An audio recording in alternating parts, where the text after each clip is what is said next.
And welcome to the December edition of For Pet's Sake. I'm Laura Montenegro, your host, and this beautiful little girl with me is a Shih Tzu, and her name is Lily. I'll tell you about her in just a minute, but we have a great show for you. We're going to take a look back at our Distillers Showcase, our very first annual event that was held November 21st at the Radisson. So if you couldn't join us this year, I hope you will next year. It was really spectacular. Also coming up, we'll talk about pet care for the holidays. I know some people have questions about what's okay to feed my pet, what's not okay, and we're going to sort through all that so you know exactly what to expect come holiday season for your little animal. Now about Lily. Lily is 1 year old. Sam, just one. And she's a Shih Tzu and she needs to be with her people. So check our website if you're seeing this and you're interested in Lily to see if she's still with us, and you can come in and meet her. She's very lovable. So we're going to have a great show for you today. We hope you'll stay tuned with us and enjoy.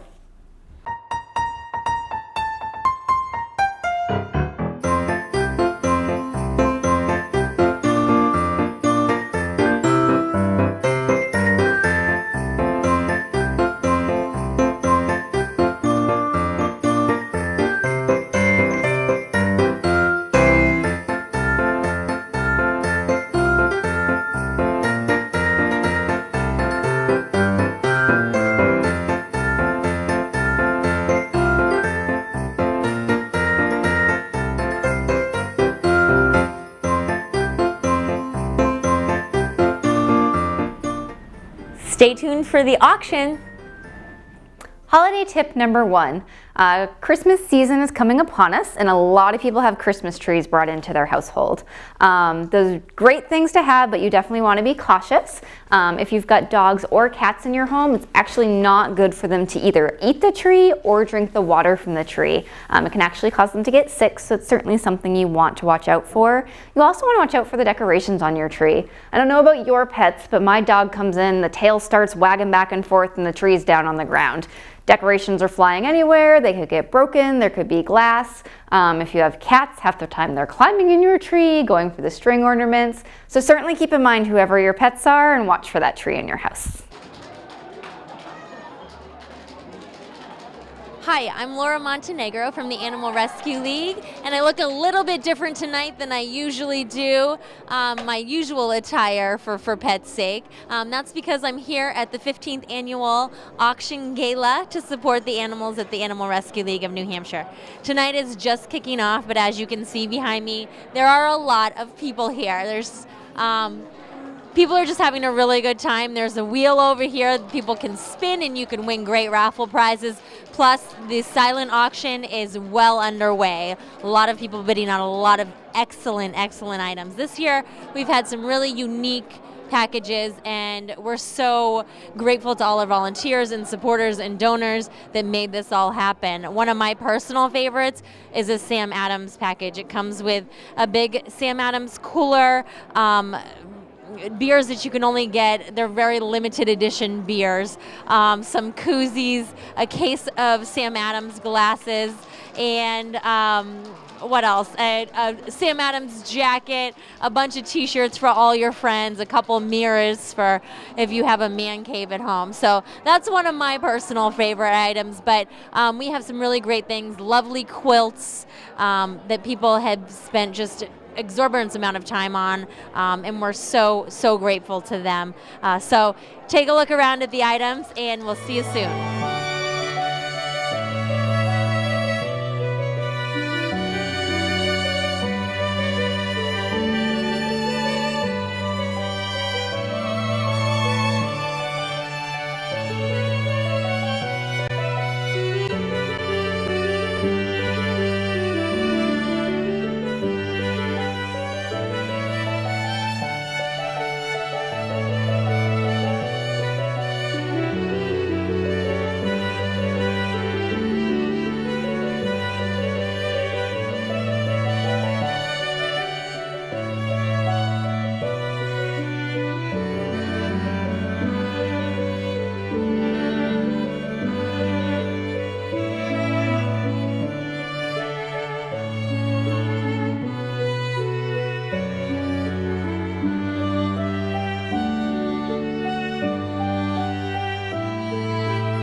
We love the super silent auction. It's really, really important. This is all about the animals and nothing else. Some amazing gift packages here tonight, and all the money that stays local right here in this area, and they're doing some great work at the Animal Rescue League, and tonight helps fund all of that. Please donate.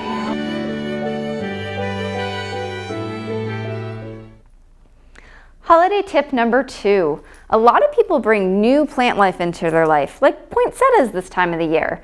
Those can be poisonous, so definitely be cautious if you have animals in your home. You want to make sure they're kept in a high area or in a room with the door closed if you're not sure if your animals will go towards them. So my name is Danielle, and I'm the Director of Behavioral Health.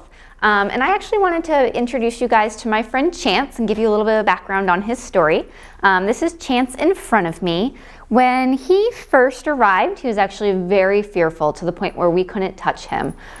Initially, Chance was found as a stray in North Carolina. A kind person up here saw him on a website, and he was actually slated for euthanasia, and they wanted to save him. So she paid to have him come up when he was 6 months old. She kept him for about 4 months, and he showed a lot of fear behaviors in the home, and she just wasn't really comfortable working with those and thought that it would be better if he was in a more experienced home that would be able to help him with those issues. So she gave us a call, and we talked quite a bit, and she brought him in. He was very, very comfortable with her and very well behaved with her and very bonded. So we definitely knew he could learn to trust people, but it was just going to take some time. So we spent about 45 minutes out in our play yard with me just tossing treats, talking to him for a while and letting him see things were okay before putting him into his kennel. Took 2 days before we could get him out of his kennel again. Every time we'd approach and he'd back away growling and say, "Nope, don't know you guys yet, this ain't happening." Eventually on the 3rd day, we held his door wide open and kind of showed him outside to our play yard because he could see it right from his kennel, and he finally decided it was worth checking things out. So we went outside and wasn't ready to be touched yet, but he got to sniff around and explore, and then he went back into his kennel on his own. From there, he progressed pretty rapidly each day. We started tossing hot dogs and cheese and convincing him that he could kind of approach us and then eventually take treats from our hands. It took 10 days before we were even able to put a leash on his collar to take him for a real walk. The first walk was pretty scary for him. He kind of stayed behind me and darted around a little bit and wasn't too sure what was going on. But after he survived that first walk the next day, he knew what was happening. So each day thereafter, we went a little bit further, started to explore the trails in the woods.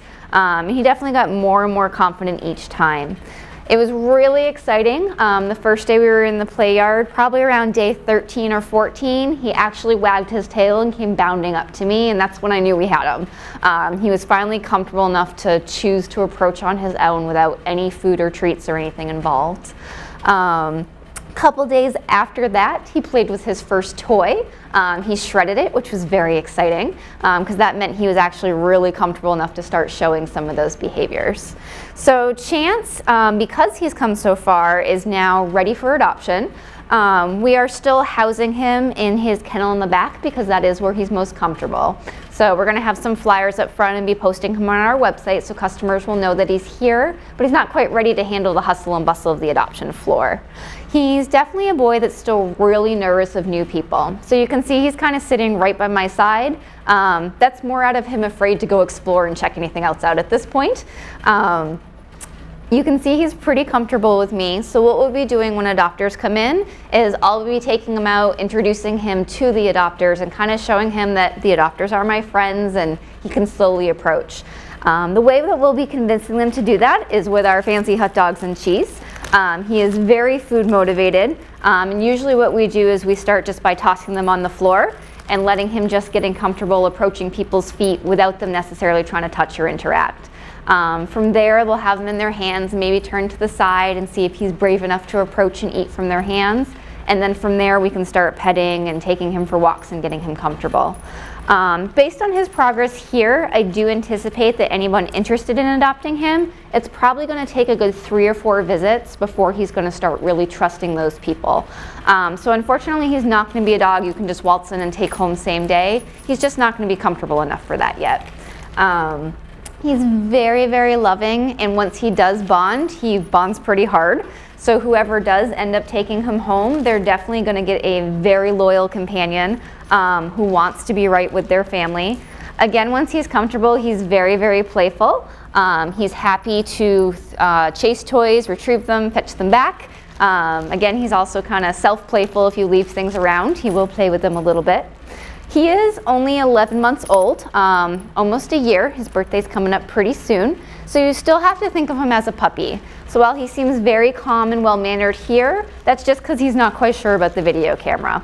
Once he's fully comfortable, he's going to be bounding around your house, chasing things, jumping, having a good time. So I do definitely still recommend working on training in the house as well as outside. He is a boy that you're going to have to teach him that your neighborhood's a safe place, that strangers coming over aren't too scary. Again, and food is going to be your perfect companion for that.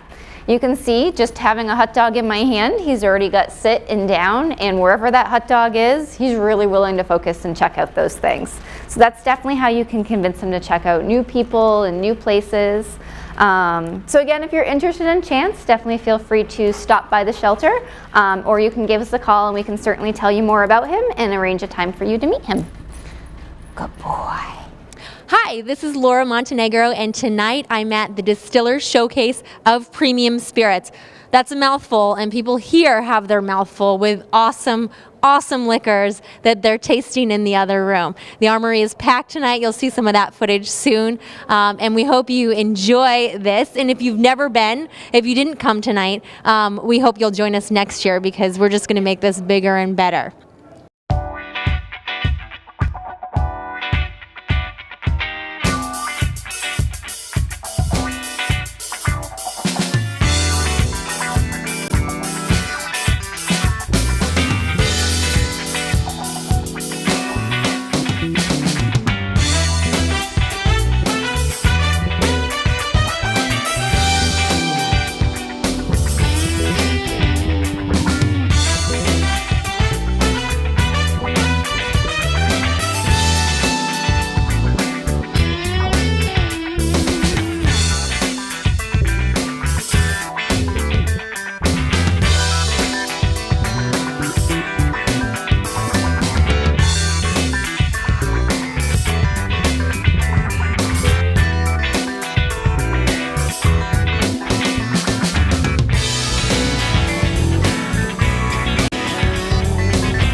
We felt it was important. It's a time of year when people are busy doing other things, and sometimes the Rescue League and what they're important, what they do, sometimes gets forgotten at this time of year. So we wanted to make sure that it was brought to the forefront. Well, I think that we wanted to make sure that we reached out to something that we felt was important to us, and our furry friends are important to us. So it was a good match for us. We have a German Shepherd, a 13-year-old Shepherd named Wolf, and we have two cats, Shadow and Miniature, both black. We have all black pets in my house. Well, I think it's a wonderful event. We have ambassadors for spirits from all over the world. 90 ambassadors have come in to bring spirits in from all over the globe. And this is our first year. It looks like we have about 400 to 500 people in attendance, so that's a great turnout for us, and we're looking forward to the second annual Distillers event. So, holiday tip number 3. This time of year, all sorts of food starts coming into my house, and you really got to be careful. All those sweets and chocolates and good things, not so good for your pets. Make sure they're kept high out of reach or in cupboards where your pets can't get to them. Their tummies can definitely get a little ill if they start eating those things, and some things, especially if they have lots of chocolate, could even be poisonous. So keep an eye on what your pets are eating and make sure it's out of reach. Here at the ARL, we have to laugh at ourselves because our jobs are really hard sometimes. So we have some bloopers for you, so we hope you enjoy that coming up next.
Holiday tip number 4. A lot of you pet parents out there are going to be buying fun, brand new toys for your animals at home. We just want to keep some safety tips in mind.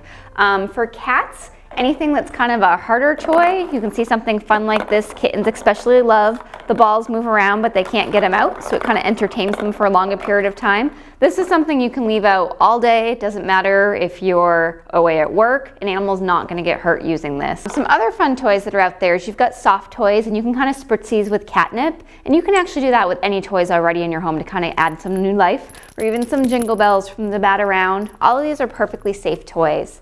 Some really fun toys that people love are the wand toys that are out there. They've got lots of different types. They've got ribbons, feathers, sometimes there's little stuffed animals hanging on the end. This is an incredibly exciting toy for your cat, but should only be used when you're around. So definitely should be put up in a closet somewhere away from the animal when you're not there.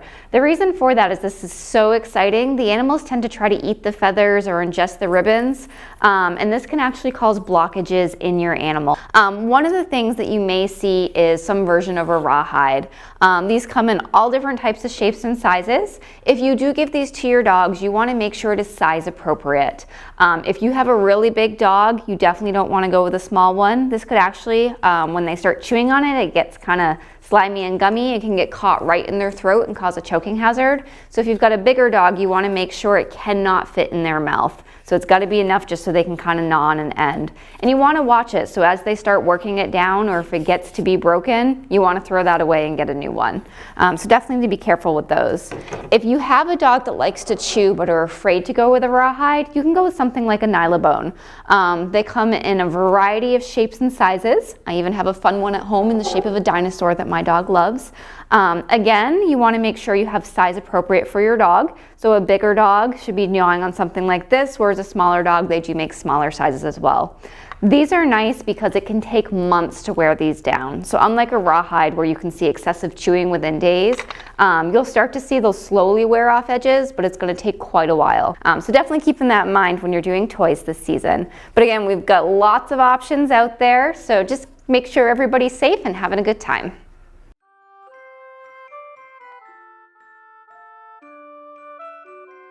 This month we're talking about bunnies, all about bunnies. You'll see on the show how to properly care for your bunny, the current bunnies that we have up for adoption, as well as what to feed your bunny and where to let your bunny live, and let's start again. So today we have a great show lined up for you. We have a lot going on. We're gonna give you a sneak peek into our Evening of Compassion that was held on May 9th. And so he's here to tell you that, yes, he needs some guidelines and to follow the rules. But as you can see, he's a very cute pug. He's 3 years old and he's just a doll. And we'll go and a lot more for you, as well as upcoming events and shoot. I'm Laura Montenegro, your host at the Animal. A little bit about your dog being overweight and our new stuff going on with Gala. You like both of those pages to get up to the date, up to the minute. Bloopers. But again, you know, just any family that really had the patience to socialize her. She needs to be able to trust and to be around humans. Can you sit? Come on. Mama. Can you sit? Mama, can you sit? Come on. She is a German Shepherd, and German Shepherds are known to be very intelligent. So, come here. Brooklyn. Brooklyn. Brooklyn, come. Come. Come here. Come. Come here. Come here, honey. That's my girl, not in my lap. Not in my lap. Come here. Your socializers need that. Oh. I'm like, what's never mind. Oh, you don't want that on film. She also came with her 2 puppies. Both the puppies are fantastic when they're with mom, but very, very shy and fearful when they're away from mom. So that's one of the things we're working on is socialization. Again, it'd be great to know what their background was so we could know what things worked in that prior home to get them to come out of their shells.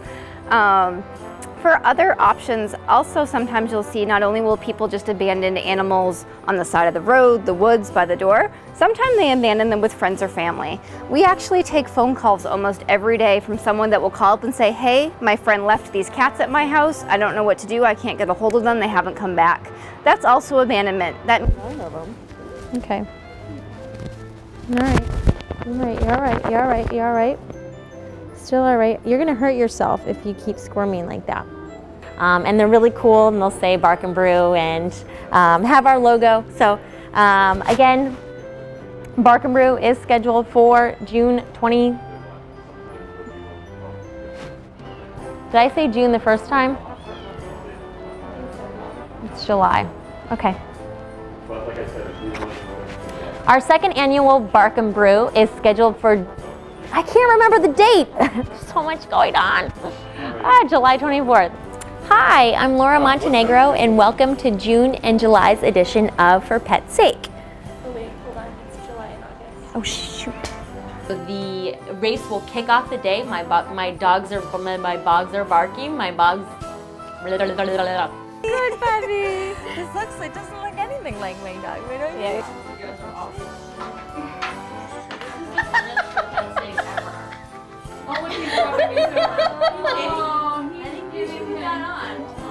I really think we should do a bloopers reel this time.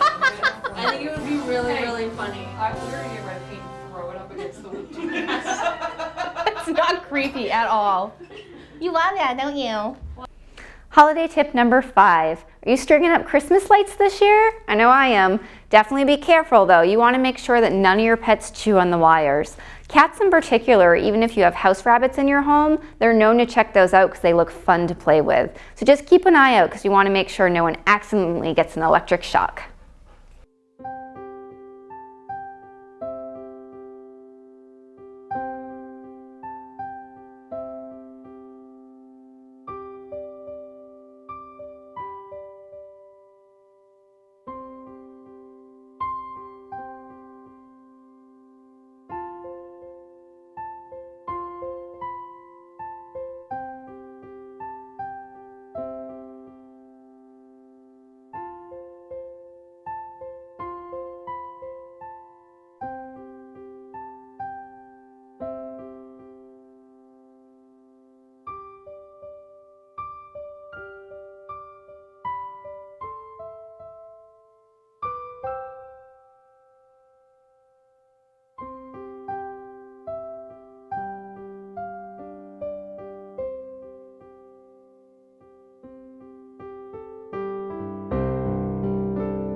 Holiday tip number 6. If you're having a party this season, definitely keep an eye on your pets. When lots of people are coming and going, it's a great time for your pet to accidentally sneak out the door. You also want to make sure that they don't get overwhelmed. If you have a pet who's a little bit shyer or not too sure about kids or lots of people in the house, give them a nice safe place in a room all by themselves, and that way they don't have to worry about all that holiday cheer. Thank you for joining us for this month's episode of For Pet's Sake. We hope you learned a little bit about pet care during the holidays, and you got to see a sneak peek of our Distillers Showcase, so hopefully you'll join us for that event next year. It was a lot of fun. On behalf of Lily, myself, and the rest of the staff and volunteers at the Animal Rescue League, we wish you a very happy holidays, and we'll see you in 2014. Say bye-bye. Say bye-bye. Say bye-bye.